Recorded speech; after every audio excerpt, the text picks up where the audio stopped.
Hi there and welcome back, my friends, to Torment. Tides of Numenera, we stand before a strange crystal.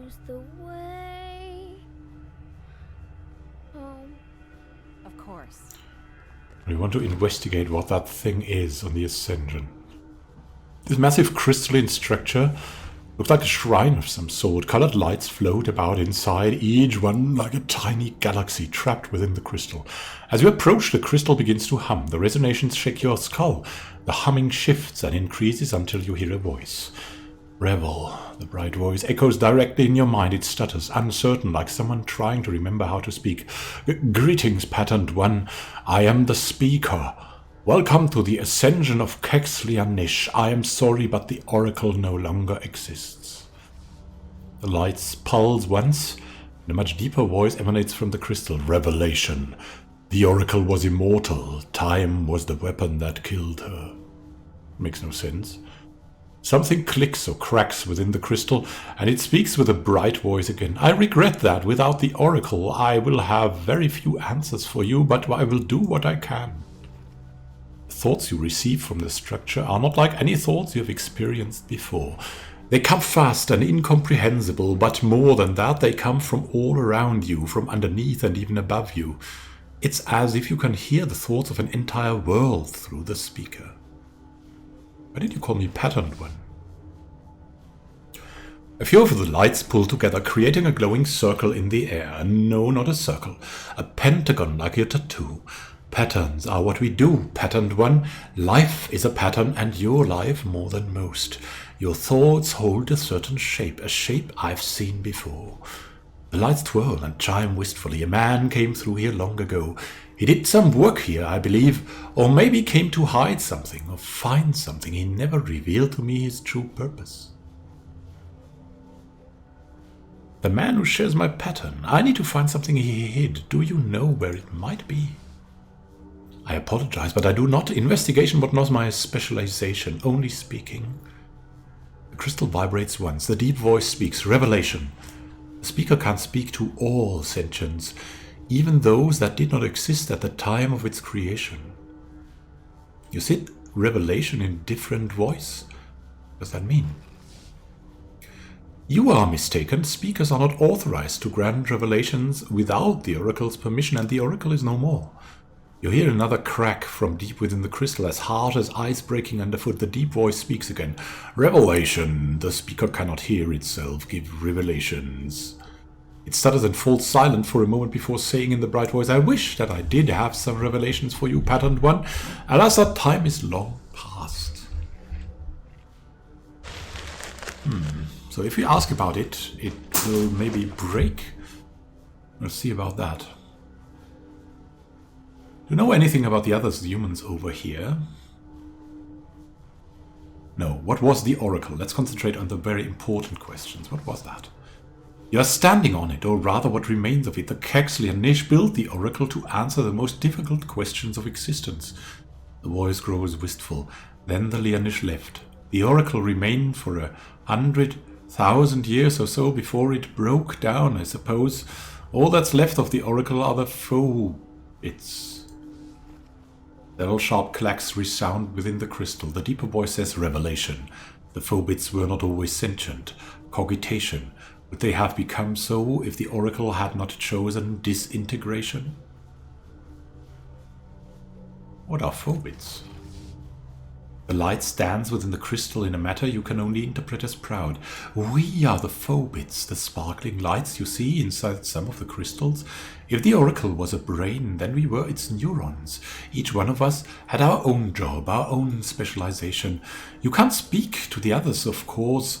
That is to say, they are perfectly intelligent, but they are certainly unaware of you. The only reason you and I can speak because of my role as speaker. The others weren't made for communication or perception. Speaker throbs. The deep voice cuts into the air. Revelation. Common photobits were used to store activation states and simple information. Some may still react to basic physical stimuli. So if the other photobits are sentient, then could you speak to them for me, or at least make them aware of my presence? Of course, but they know nothing. I don't see what interpreting would. Speaker trails off, pulsing thoughtfully. No, there is a way they can help. Several photobits in the area were in charge of transmission tracts, communication pathways connecting the Oracle's smaller subsystems. When the Oracle passed, those pathways became obsolete, and their phobits quiescent. But those tracts could serve as bridges to help you explore the area. Deep voice booms. Revelation. Like humans, the Lianish also required physical structures for traversal. Only a few phobits specialize in areas requiring this knowledge. The speaker is not among them. Speaker's bright voice returns. Try to interact with the phobits. When you do, I'll ask them to deactivate or deactivate. They may not all be as helpful as we'd like, but I think you'll figure out some way to get round.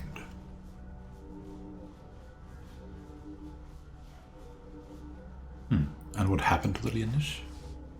I do not know. They left one day, abandoning the ascension entirely. Perhaps they ascended to a higher form of life. In any case, they did not need the Oracle anymore. Can you read my thoughts? No, but I can taste them. Among other things, that's how I know to speak in your language. Wow, that's alien, certainly. What does it mean that you're the speaker? My full title was once the speaker for the Oracle of Kex Lianish. It says the name with soft reverence.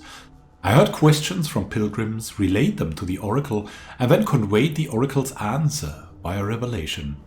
I gave wisdom to this entire world. Crystal's light dims. Now I speak for no one, and I have few answers to give. The deeper voice speaks again. Revelation. When the speaker dreams, it dreams of weeping. Sometimes the tears are made of light, others tiny black gems. Oh. And do you know anything about the other humans over there, Doran and his companions? I do not, nor do they know anything about me. I will not speak with them. Answer is surprisingly curt. And why won't you talk to them? The lights inside the crystal dim slightly. I do not trust them. They don't taste right. You hear a sound in your mind remarkably like a clucking tongue. I cannot explain it. Well, I can explain it. I've spoken to them. Revelation. The deep voice adds above a chorus of brittle snaps from within its body. The speaker tastes a strange pattern to one of the humans. Two patterns of thought were there, where there should be one.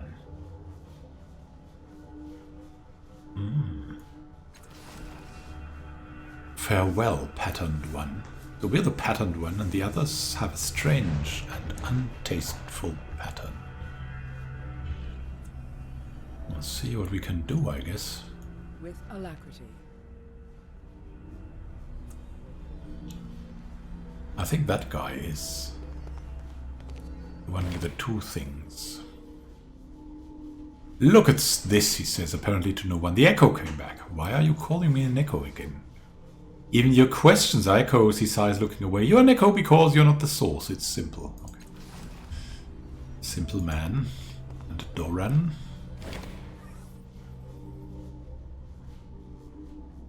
Are you sure you can't tell me anything about the Ascension? It's little to tell. It's a beautiful place, but devoid of life.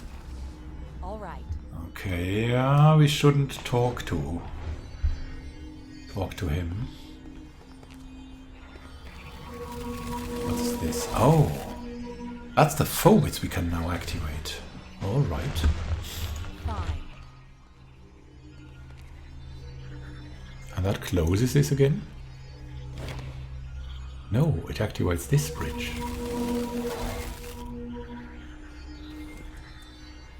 I'm ready. Found something here. A hyper-elucidated force. Aha. It heals might. Okay.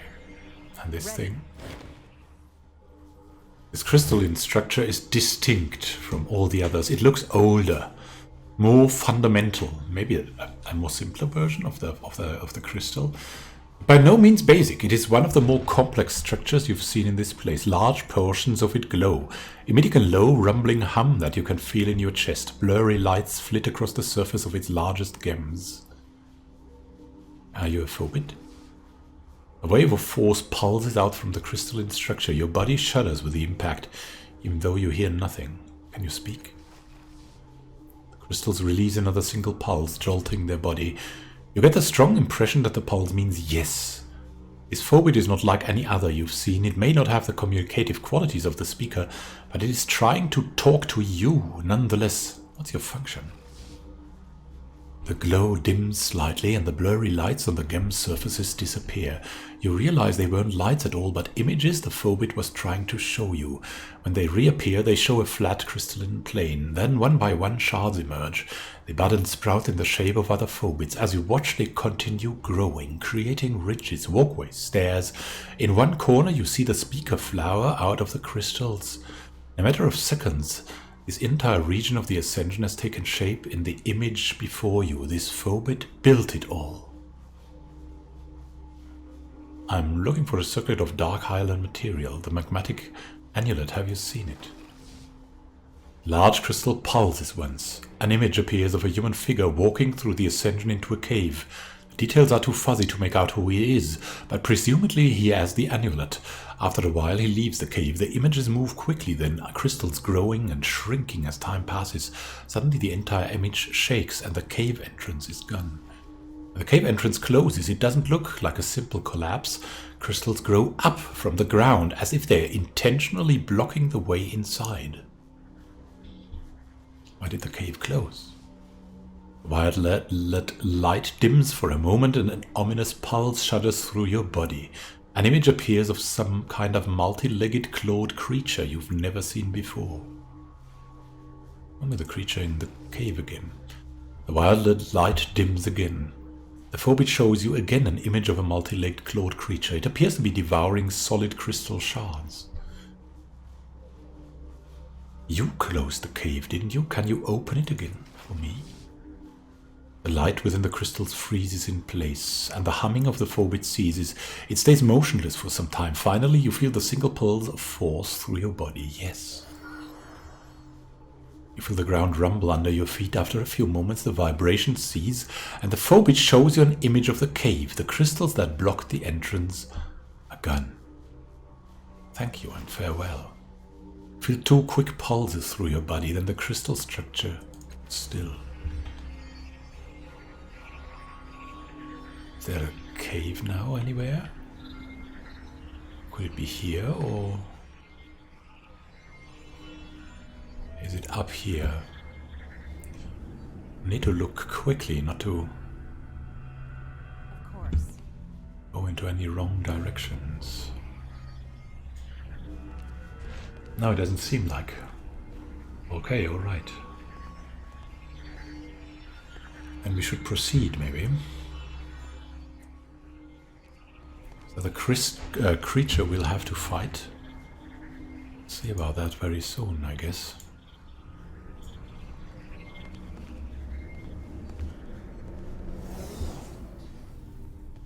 Eating crystals up. That's the cave, probably. We could loot something here. See what it is. 30 shins from a skeleton body. All right. And this. Oh, that's another bridge. Now let's go there first, maybe. There I go. Something we can take. More shins. Alright, that was it all. Okay. Yes. Let's go here. And into the cave. Wow, that looks eerie. Green crystals. Have you seen the striations in these crystals? How they've grown? I doubt this is natural. Yeah, you can make crystals yourselves with salt. You can color them with, well, coloring. It's beautiful. You could try it yourself.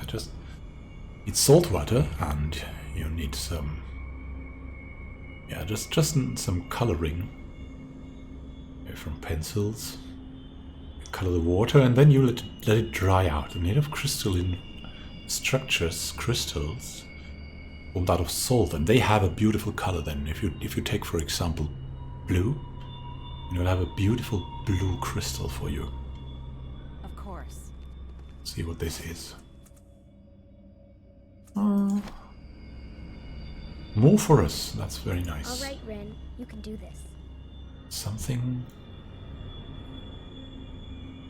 is here.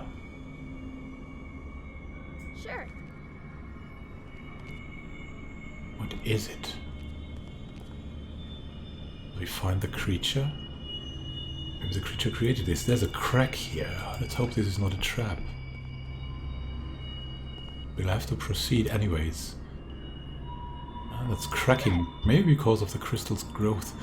There's something moving down here, but we cannot directly see that. What is hidden there? Thinker's Cap. 1 intellect edge, 1 damage per effort applied. Max 6 on esoteric attacks, -2 intellect pool though. The intersection points of this net of fine filigree is marked by small white gemstones. When placed over the head, the gemstones buzz and shimmer, firing information directly into the mind. It increases the user's intelligence, though the effect can be overwhelming at times. Alright, 1 intellect edge, that's very good. Let's take that. And maybe we can outfit it. Do we have something? Our head already. Like to use the Thinker's Cap. Spirit Shroud we have. That's probably better. Where's that cap?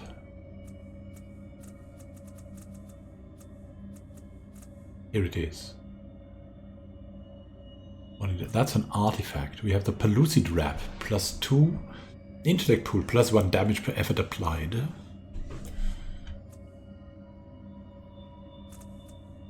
And this gives us +1 intellect edge, +1 damage per effort applied, max +6 on esoteric text, -2 intellect pool.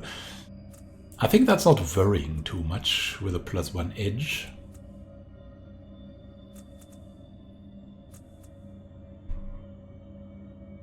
-1 intellect edge.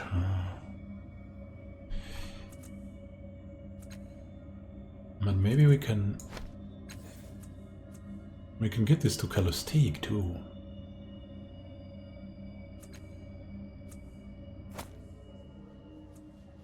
She then has 4 edge for intellect, so she can attack like a mad.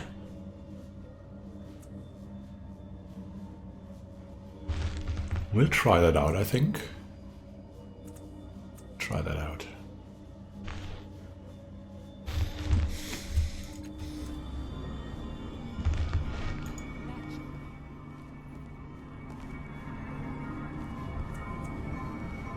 All right, Ren, you can do this. Wow, what is all this?